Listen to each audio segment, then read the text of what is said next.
여기 계시는 여러분들은 거의 대부분 20대의 청춘을 보내고 계실 겁니다. 그런데 여러분들은 지금 20대를 기점으로 매년 1%씩 여러분들의 체지방률이 감소하고 있다는 것을, 아니지, 증가하고 있다는 것을 알고 계시나요?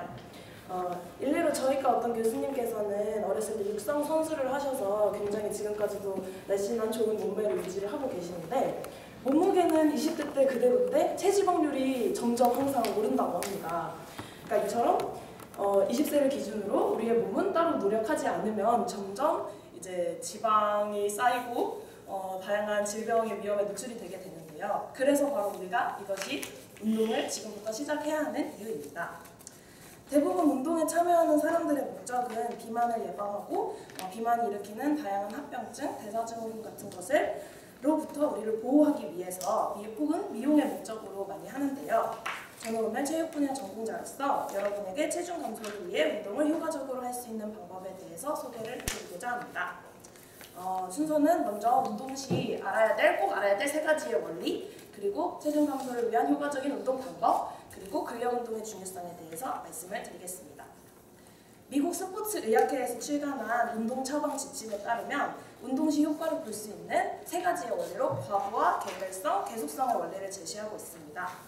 과부하의 원리라는 건 평상시의 운동량보다 힘들게 운동을 해야 운동에 효과가 있다는 것인데요.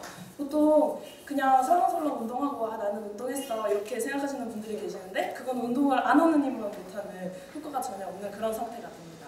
즉 이제 내가 할 수 있는 것보다 좀 더 힘들고 호흡이 가빠지고 땀이 나는 그 정도의 수준까지 운동을 해야 운동의 효과를 볼 수 있다고 보는데요.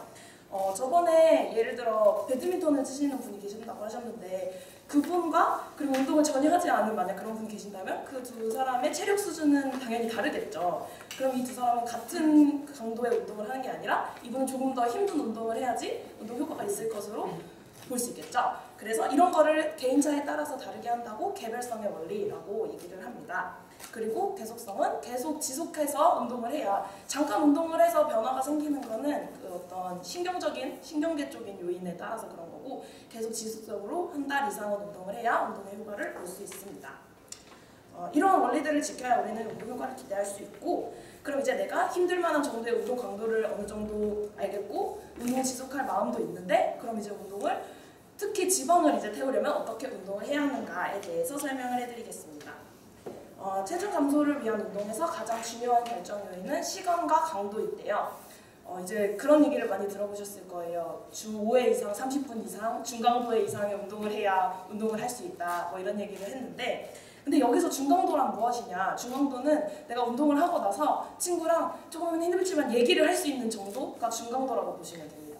그리고 고강도는 엄청 힘들게 운동하고 나서 그래 이 정도? 이 정도로 말을 이제 이을 수 없는 그 정도의 운동을 했으면 내가 힘들게 고강도의 운동을 했구나 라고 인식을 하시면 됩니다. 그리고 이제 시간 같은 경우는 보통 내가 10분 정도, 최소한 10분 정도의 이상을 해야 이제 그 지방의 어떤 그 에너지적인 특성상 많은 산소와 그리고 오랜 시간 그 대사 과정 동안 오랜 시간을 필요로 하기 때문에 이제 적어도 10분부터 지방 대사를 사용을 하기 시작해요. 그래서 30분 동안 운동해야 나머지 20분 동안 지방 대사를 사용을 하는 건데, 이게 10분이라는 시간이 굉장히 생각보다 힘들어서 저는 30분을 했다고 생각했는데 10분밖에 안 지났고 이럴 때가 있어요. 그래서 이제 저는 권해드리는 건 음악을 들으면서 이제 음악 트랙을 좀 정해놔서 그 음악이 들을 때까지는 내가 해야 되는구나, 뭐 이런 식으로 생각을 하면 조금 더 편하게 운동을 하실 수 있을 것 같습니다. 그러면 근데 사실 주 5일 동안 30분 운동, 이게 이제 사실 권장된 미국에 있는 신체활동 지침 자문위원회의 보고에 따르면 그렇게 이제 제시를 한 건데, 주 5일 동안 매일 이렇게 30분씩 투자한다는 게 되게 쉽지 않죠.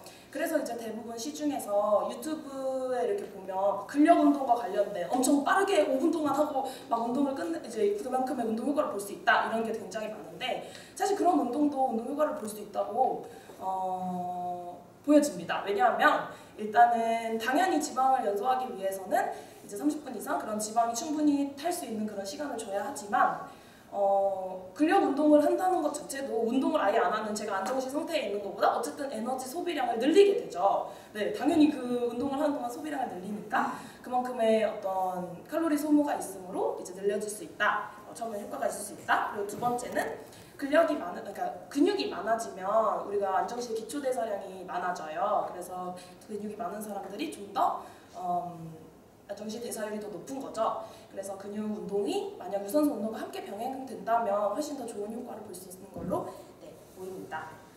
그래서 결론적으로는 체중 감소를 위해서는 과부하, 개별성, 계속성의 원리에 따라 가능하면 30분 이상의 중강도, 아까처럼 그 말을 정도 할 수 있으면 중강도 정도의 운동으로 근력 운동과 병행해 주는 것이 효과적이고, 근력 운동만 해주는 것도 에너지 소비량 측면에서 도움이 된다고 볼 수 있습니다. 자, 그럼 이제 내가 운동을 이제부터 체지방률이 조금씩 늘 테니 운동을 좀 해야겠다, 그리고 운동을 좀 어떻게 해야겠다는 감이 오시나요? 네. 네, 운동을 할 때 앞으로 여러분들이 이와 같은 전략들을 활용해서 보다 더욱더 효과적이고 효율적으로, 그리고 즐겁고 건강하게 자기 관리를 하는 그런 멋진 사람으로 성장하기를 바랍니다. 감사합니다.